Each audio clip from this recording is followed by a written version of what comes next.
Alhamdulillah, alhamdulillahi ala kulli hal.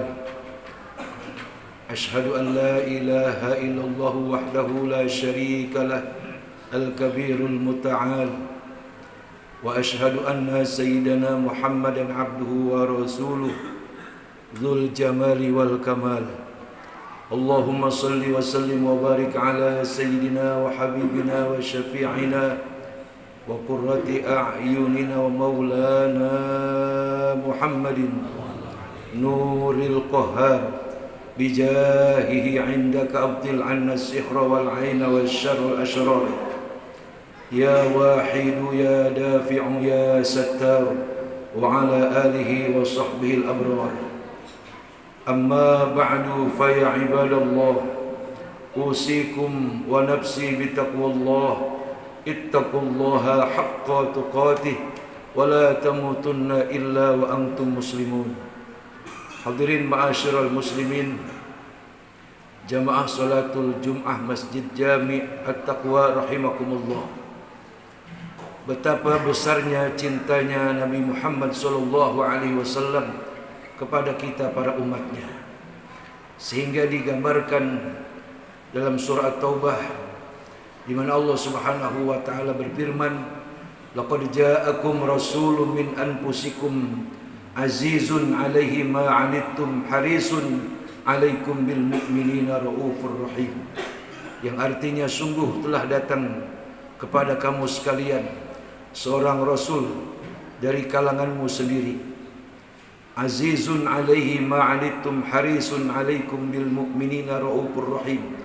Terasa amat berat penderitaan yang kalian rasakan, dan dia ingin menyelamatkan kalian semua agar jangan sampai terjebak kepada jurang api neraka.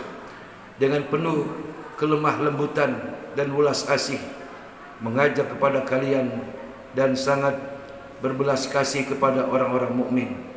Hadirin ma'asyiral muslimin rahimakumullah, dengan akhlak yang mulia, budi pekerti yang luhur, Rasul sallallahu alaihi wasallam, Nabi kita yang Muhammad yang tercinta, yang termulia daripada segala nabi yang mulia, sangat mencintai kita melebihi daripada keluarganya.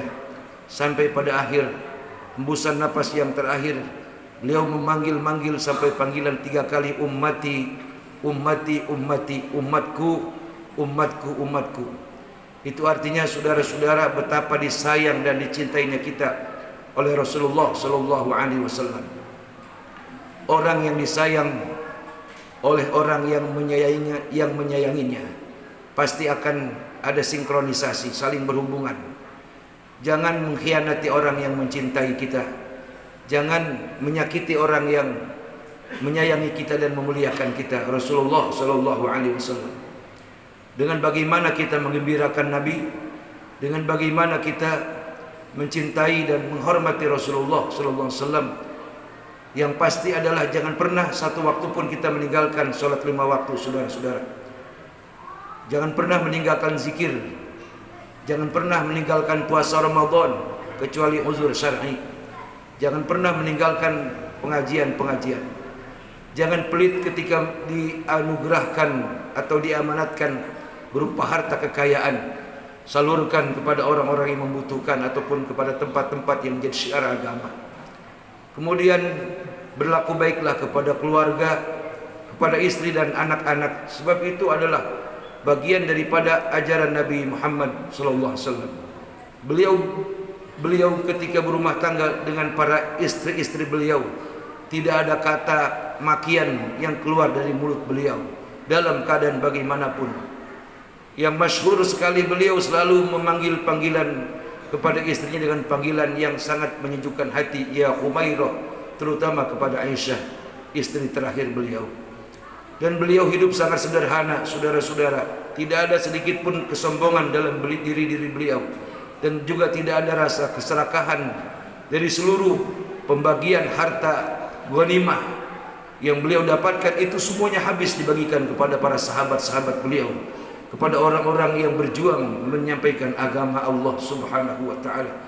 Itulah akhlak perilaku daripada baginda Rasul sallallahu alaihi wasallam. Kita kalau ingin mencintai beliau, taruhlah kita untuk melakukan ibadah haji, untuk menziarahi beliau ke Madinah terlalu mahal dan juga terlalu lama waktunya.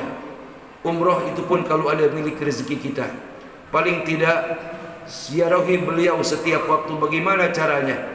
Bersolawat kepada Nabi, menyebut namanya, Allahumma salli ala Sayyidina Muhammad wa ala ali Sayyidina Muhammad, atau membaca salawat Jibril sallallahu ala Muhammad beratus-ratus kali sampai beribu-ribu kali sebagai bukti tanda kesederhanaan rasa cinta kita untuk kita sampaikan kepada beliau, Nabi yang mulia, Nabi yang sangat sayang kepada kita. Hadirin ma'asyiral muslimin wa jumratal mu'minin rahimakumullah, Sayyidus Sabirin adalah gelar beliau. Kalau kita ingin mendapatkan kecintaan Nabi dan mencintai Nabi, jadilah para suami-suami yang sabar dalam menghadapi istri-istri kita, menghadapi anak-anak kita, dalam rangka mengayomi mereka agar menjadi generasi cemerlang sesudah sepeninggal kita. Kemudian terhadap para tetangga, beliau sangat memuliakan, sangat menghargai. Ketika beliau berjanji, beliau lebih dulu menunggu kepada orang yang memberikan janji. Sampai 3 kali beliau menunggu, sampai orang yang berjanji pun tak kunjung datang, beliau tidak marah. Ketika diludahi, beliau tidak membalas dengan caci maki. Bahkan beliau kemudian menjenguk orang yang meludahi itu ketika saat sakit. Pada saat ada orang Yahudi yang dari mudanya sampai sudah tuanya memusuhi, memaki-maki beliau, pada saat terkena penyakit buta, beliau sendiri yang menyuapi daripada makannya, yang meminumkan daripada minumnya, kemudian yang memandikan daripada kotor badannya dan memberikan pakaian. Sampai pada giliran Abu Bakar, kemudian orang itu bertanya, wahai Abu Bakar, kemana orang yang dulu begitu baik melayani saya, dengan penuh kelembutan dia memberikan makan dan minum kepada saya, kemudian memakaikan pakaian dengan penuh kasih sayang kepada saya. Siapa dia? Kata Abu Bakar Siddiq radhiyallahu anhu, dia adalah Muhammad Rasulullah. Kakek Yahudi yang kemudian mendengar ucapan bahwa dia adalah Muhammad Rasulullah kaget dan terperanjat. Kemudian dia mengakui kejujurannya, wahai Abu Bakar, ketahuilah aku adalah orang yang sangat membencinya. Dari saat aku muda sampai pada saat di mana peperangan aku berharap ingin membunuhnya, tapi itu pun tidak terlaksana. Dan sampai setua ini aku pun masih menyimpan dendam kepadanya. Ternyata orang yang aku musuhi, orang yang aku sangat benci adalah orang yang paling sayang kepada diriku. Saksikan wahai Abu Bakar, walaupun beliau sudah tidak ada, aku bersaksi di hadapanmu, asyhadu an la ilaha illallah wa asyhadu anna Muhammadar Rasulullah. Itulah saudara-saudara, sampai ketiadaan beliau meninggalkan akhlak dan cerita yang agung, cerita yang luhur kepada orang yang beliau cintai, bahkan kepada orang yang membencinya. Inilah salah satu bagian tandanya kita mencintai Nabi. Contoh akhlak Nabi sesuai dengan segala kemampuan kita. Tidak bisa 100%, 5%. Tidak bisa 5%, ya 0,5% daripada akhlak Rasul sallallahu alaihi wasallam untuk kita tauladani dalam kehidupan kita sehari-hari. Sehingga dengan kemuliaan akhlak beliau, Allah memuji beliau dalam Quran, wa innaka la'ala khuluqin azim. Sesungguhnya engkau wahai Muhammad adalah orang yang memiliki akhlak yang luhur, akhlak yang mulia. Jadi saudara-saudara, yang memuji Nabi kita Muhammad bukan para malaikat, bukan para makhluk bumi, manusia, bangsawan, para raja-raja, tapi yang memuji adalah Allah, Tuhan yang maha merajai, Tuhan yang maha mencipta, Tuhan yang memiliki alam semesta, yang mentakdirkan beliau menjadi pemimpin dunia akhirat. Yang memuji dan memujanya adalah Allah Subhanahu wa taala. Tapi begitu luhur budi pekerti akhlak Nabi kita Muhammad sallallahu alaihi wasallam, yang begitu sangat sayang dan mencintai kita. Bahkan dalam satu riwayat, sampai nanti di yaumil mahsyar, saat aras dibentangkan, semua manusia sudah putus pada penghisabannya, Rasulullah sallallahu alaihi wasallam berada di sebelah sisi kiri daripada aras, yang itu adalah gerbang neraka. Beliau menunggui di situ. Untuk apa beliau menunggui sisi gerbang neraka? Tidak lain dan tidak bukan, kalau ada umatnya yang salah masuk, aturannya masuk ke surga, terus karena dosa yang terlalu banyak dia masuk ke dalam neraka, dan beliau bersiap untuk menyelamatkan umatnya.